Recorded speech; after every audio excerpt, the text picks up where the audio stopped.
Hello dear students, today we are going to start class 10th History, Chapter 3 Nationalism in India Part 2. Students, in this part we will cover Introduction, why non-cooperation, different strands within the movement in the towns, rebellion in the countryside, Swaraj in the plantations, incident of Chauri Chaura. Nationalism in India. Today, students, we will start this content, that is non-cooperation. Before starting it, we will recall the previous contents we discussed in previous part. Students, in previous part, we discussed that colonization affected people's freedom and nationalist sentiments rushed during the process of struggle against the British domination. For people, the sense of oppression and exploitation became a common bond which gave rise to nationalist ideas. Thus, the growth of nationalism in the colonies is very much important to an anti colonial movement. Students, we have also seen that the First World War helped in the growth of national movement in India. It also changed the political and economic situation of India. There was forced recruitment in the rural areas of India by British Army during the First World War. To finance the defense expenditure, high custom duties and income taxes were imposed that caused widespread anger among the rural and common people. At this stage, a new leader appeared and suggested a new mode of struggle. Crop failure in many parts of India during 1918 to 1919 and 1920 to 21, which resulted in severe food shortage. So these conditions were because of the First World War, which changed the economic and political situation of India. Students, during that time, we have seen the arrival of Mahatma Gandhi from South Africa in January 1915. When he came, then he had given one idea to Indian people, that was Satyagraha. Students, in South Africa, he also used that idea, that was the idea of Satyagraha against racial regime. That idea of Satyagraha emphasized the power of truth and the need to search for truth. It suggested that if the cause was true, if the struggle was against injustice, then physical force was not necessary to fight the oppressor. Without seeking vengeance or being aggressive, a Satyagrahi could win the battle through non-violence. That kind of teaching Gandhiji had given to the people to fight against the British Raj.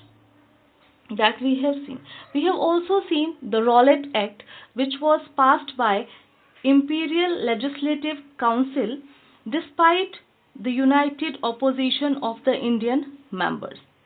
It was passed in 1919 and it was a brutal act which was also known as Black Act in India. Students, people, they protested against this brutal act. Gandhiji launched nationwide hartal, that was Rowlatt Satyagraha, against this brutal act. So students, we have discussed all these issues in previous part. We have also discussed about the incident of Jallianwala Bagh on 13 April 1919, on the day of Baisakhi, when people they gathered in Jallianwala Bagh. As martial law was imposed there, but people they were not aware about that martial law. They gathered there to protest their leaders against the act, Rowlatt Act. Under that, those leaders were arrested.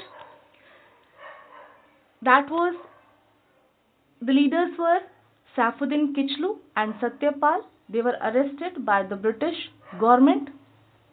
People, they were protesting against their arrest. Some of the people, they went there to join the fair, that was Baisakhi fair. General Dyer entered the area, blocked the exit points, and opened fire on the crowd, killing hundreds. His object, as he declared later, was to produce a moral effect, to create in the minds of satyagrahis a feeling of terror and awe. So, his main motive was to create terror among the people during the martial law. As many people were killed in this incident, people in many North Indian towns protested against the brutal killings at Jallianwala Bagh. The government brutally suppressed these protests. Students, after that we discussed about the Khilafat movement. The First World War had ended with the defeat of Ottoman Turkey, and there were rumors that a harsh peace treaty was going to be imposed on the Ottoman Emperor as the spiritual head of Islamic world.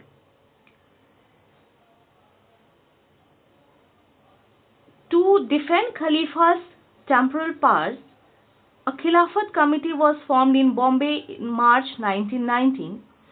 A young generation of Muslim leaders like the brothers Muhammad Ali and Shaukat Ali began discussing with Mahatma Gandhi about the possibility of a united mass action on this issue. Mahatma Gandhi saw this as an opportunity to bring Muslims under the umbrella of a unified national movement.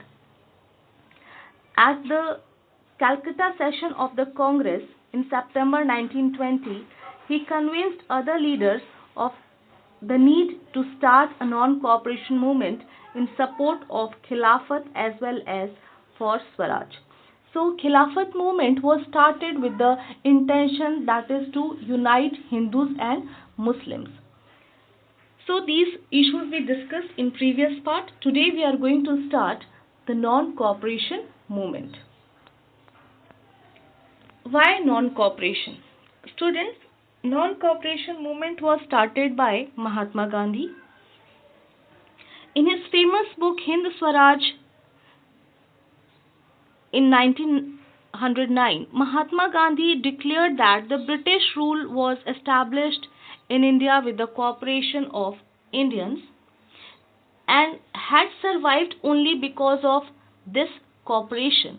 If Indians refused to cooperate, British rule in India would collapse within a year and Swaraj would come. He wanted that Indian people should not cooperate with Britishers, because if we will not cooperate them, one day they will leave our country. That was the thinking of Mahatma Gandhi. How could non-cooperation become a movement? Gandhiji proposed that the movement should unfold in stages. It should begin with the surrender of titles that the government awarded and a boycott of civil services, army, police, courts and legislative councils, schools and foreign goods. Then, in case the government used suppression, a full civil disobedience campaign would be launched. Through the summer of 1920, Mahatma Gandhi and Shaukat Ali toured extensively, mobilizing popular support for the movement. As Gandhiji wanted that Indians should boycott the foreign goods, schools, colleges, jobs should be boycotted. For that, along with Shaukat Ali, they were moving different regions, villages to villages, that is to mobilize the people, encourage the people for non-cooperation. Students, many within the Congress were, however, concerned about the proposals. They were reluctant to boycott the council elections scheduled for November 1920, as they feared that the movement might lead to popular violence. In the months between September and December, there was an intense wrestle within the Congress. For a while, there seemed to meeting points between the supporters and the opponents of the movement. Finally, at the Congress session at Nagpur in December 1920, a compromise was worked out and the non-cooperation program was adopted. As in earlier phase, many leaders within the Congress, they were having different ideas, but later they had done compromise and the non-cooperation was adopted by them. So students, here we have seen in different stages the non-cooperation movement was started by Mahatma Gandhi with the support of the people. Different strands within the movement. Students, within the Congress, people, those they were the members, they were having different ideas about the non-cooperation. The non-cooperation Khilafat movement began in January 1921. Various social groups participated in the movement, each with its own specific aspiration. All of them responded to the call of Swaraj, but the term meant different things to different people. As in the beginning we discussed that the different people, they were dreaming different about the freedom, about the Swaraj. Their dreams were different from each other because their expectations were different from each other. They were expecting different issues for them. Peasants, they were expecting different issues. Students, lawyers, common people, they were expecting different issues for them. When Swaraj will come, they will get their rights as their goals were different. So they were taking it in a different way. So students, here we will see that how the Swaraj, the people they had taken, and in towns how it had taken place, and in countryside.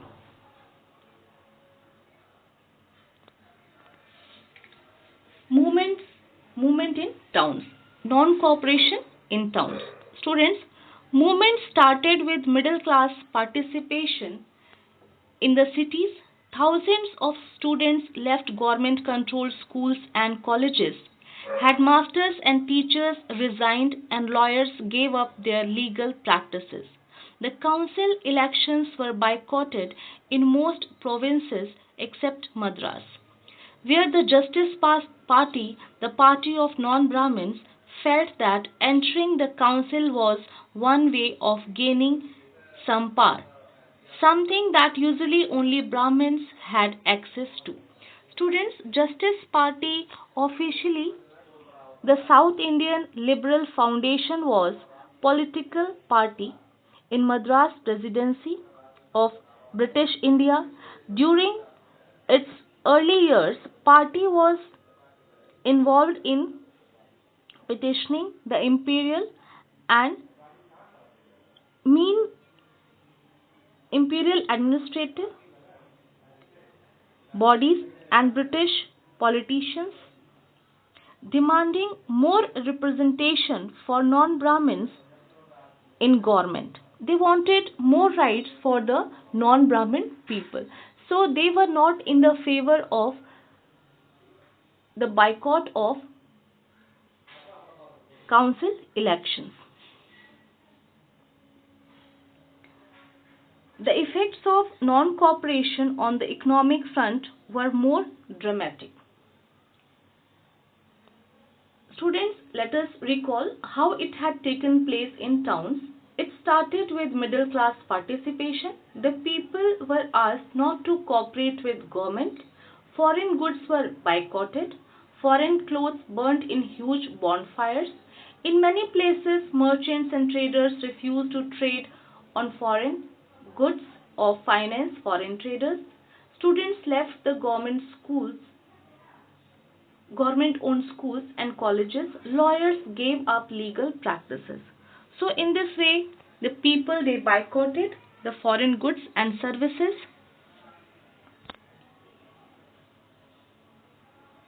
Effects of non-cooperation on the economic front. Students, the effects of non-cooperation on the economic front were more dramatic. Foreign goods were boycotted, liquor shops picketed, and foreign cloth burnt in huge bonfires. The import of foreign cloth halved between 1921 and 1922, its value dropping from rupees 102 crore to rupees 57 crore. So it was a decline. In many places, merchants and traders refused to trade in foreign goods or finance foreign trade. As the boycott movement spread and people began discarding imported clothes and wearing only Indian ones, production of Indian textile mills and handlooms went up. So, because of this, the Indian economy improved. People they started using the Swadeshi products. Because of that, employment generated, the income of the people also increased. Gradual slowdown of non-cooperation movement in cities. Non-cooperation movement gradually slowed down in cities. Students, after some time, there was decline in the craze of non-cooperation movement. The reasons were khadi cloth was often more expensive than mass produced milk cloth and people could not afford to buy it. Boycott of British institution also posed a problem as there were no alternative Indian institutions. So students and teachers began trickling back to the government schools. Even lawyers resumed work in the government courts. So students, as people, it was very expensive for them to use khadi. For everyone, it was not affordable.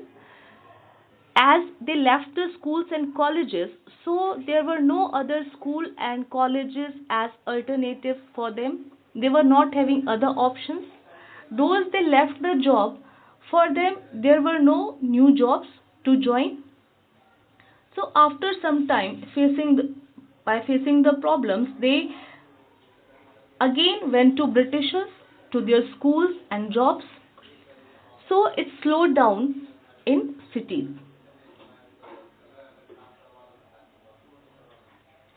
Rebellion in countryside. Now let us discuss the condition of non-cooperation movement in villages. From the cities, the non-cooperation movement spread to countryside. It drew into its fold the struggle of peasants and tribals which were developing in different parts of India in the years after the war.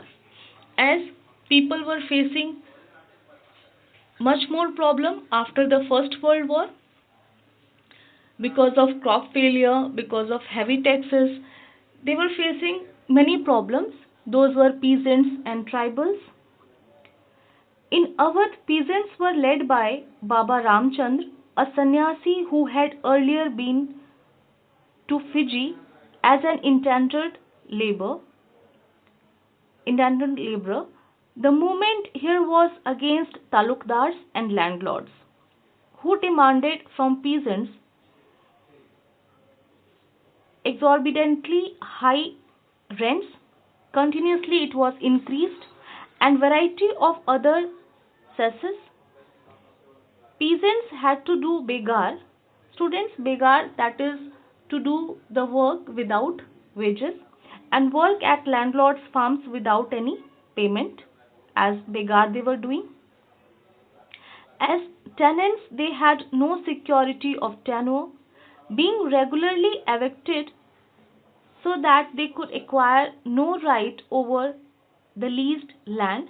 The peasants' movement demanded reduction of revenue, abolition of begar, and social boycott of oppressive landlords. In many places, Nai Dhobi bonds were organized by panchayats to deprive landlords of the services of even barbers and washermen. In June 1920, Jawaharlal Nehru began going around the villages in Awadh, talking to the villagers and trying to understand their grievances. By October, the Awadh Kisan Sabha was set up, headed by Jawaharlal Nehru, Baba Ramchandra, and a few others. Within a month, over 300 branches had been set up in the villages around the region. So, when the non cooperation movement began the following year, the efforts of the Congress was to integrate the Awadh peasant struggle into the wider struggle. The peasant movement, however, developed in forms that the Congress leaders were unhappy with.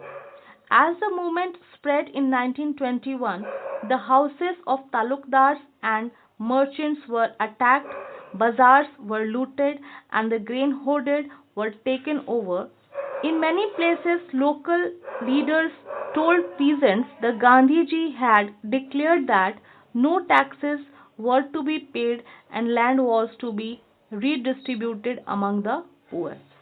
The name of Mahatma was being invoked to sanction all actions and aspirations. People, they they were doing all the activities, or their actions were by the guidance of Mahatma Gandhi. Students, along with peasants, tribal communities were also involved in the non cooperation movement. Tribal peasants interpreted the message of Mahatma Gandhi and idea of Swaraj in yet another way. In Gudem Hills of Andhra Pradesh, for instance, a militant guerrilla movement spread in the early 1920s, not a form of struggle that the Congress could approve. Here, as in other forest regions, the colonial government had closed large forest areas, preventing people from entering the forest to graze their cattle or to collect fuel wood and fruits. This enraged the hill people. Not only were their livelihoods affected, but they felt that their traditional rights were being denied. When the government began forcing them to contribute begar for road building, the hill people revolted. The person who came to lead them was an interesting figure. Alluri Sitaram Raju claimed that he had a variety of special powers. He could make correct astrological predictions and heal people, and he could survive even bullet shots. Captivated by Raju, the rebels proclaimed that he was an incarnation of God.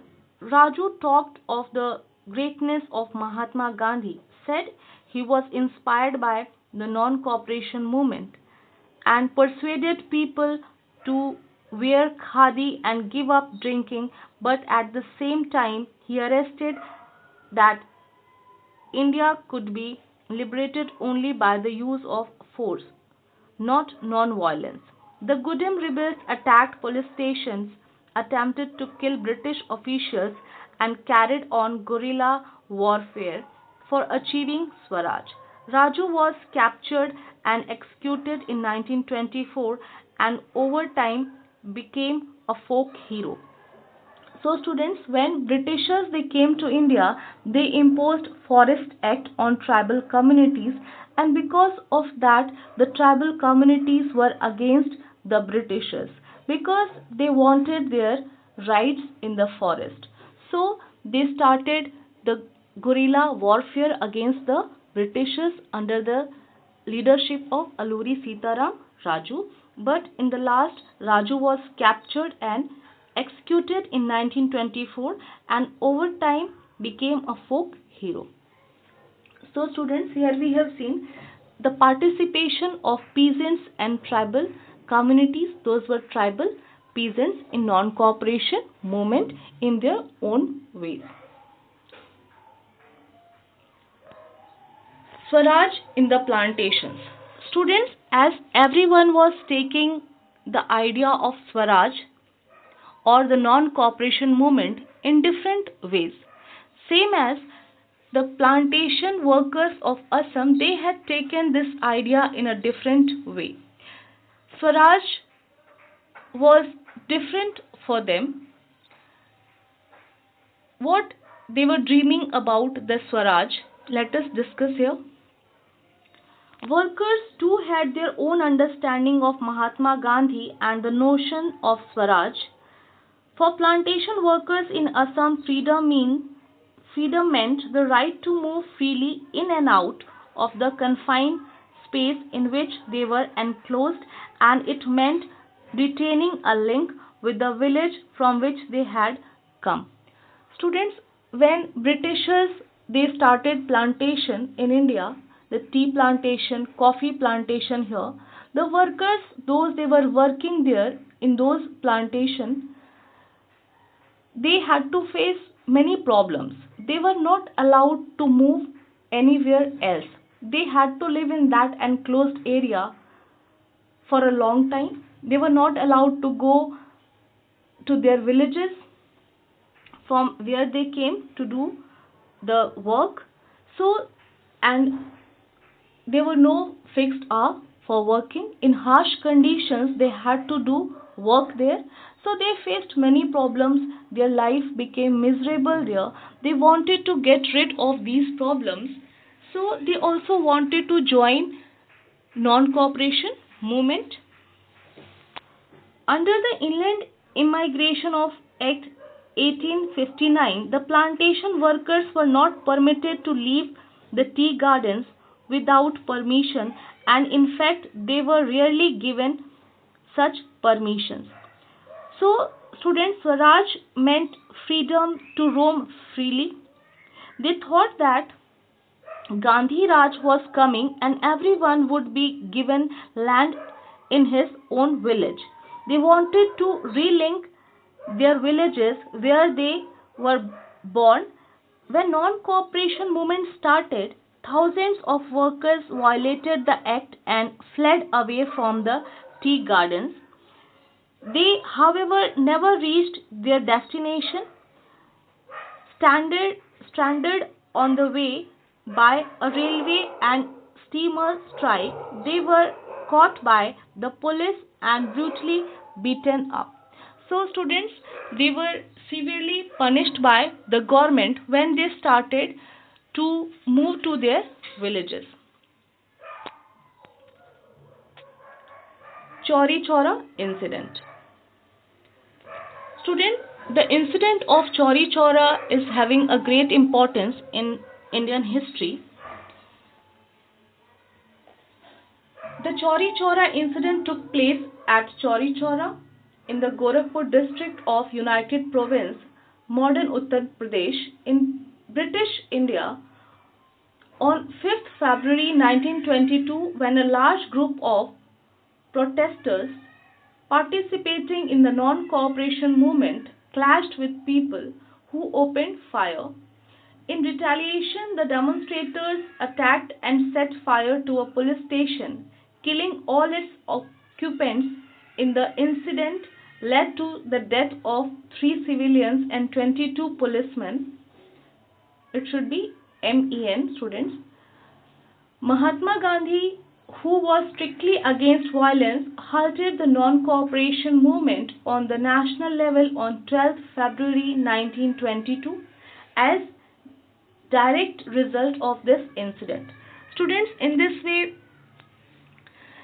we have seen in Chauri Chaura incident, people they became violent and they set fire to the police station, they killed the policeman. After this incident, Gandhiji became disappointed and he had called off the non-cooperation movement. Because of the violence, Gandhiji disappointed. Students,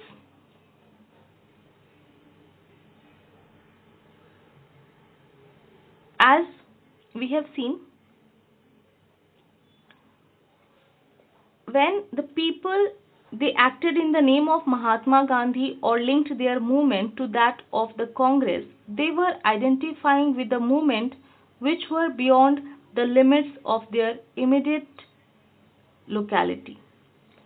People they believed a lot in Mahatma Gandhi, but Mahatma Gandhi not taught, he didn't want that people they take part in the violence. Because of the violence, Mahatma Gandhi became disappointed and he had withdrawn the non-cooperation movement after this incident. Test your progress. Now, after the explanation, let us see some questions here. Mention any three main proposals with reference to non-cooperation movement as suggested by Mahatma Gandhi. Analyze any three reasons for slowing down of non-cooperation movement in cities. Why did Mahatma Gandhi think of non-cooperation only? What did freedom mean to plantation workers in Assam? So students, I hope these questions you can do. Students, always take your NCERT book for the better understanding. You should read it properly and mark the important incidents, dates and important lines, terms also for the better understanding of the chapter of the contents. Thank you.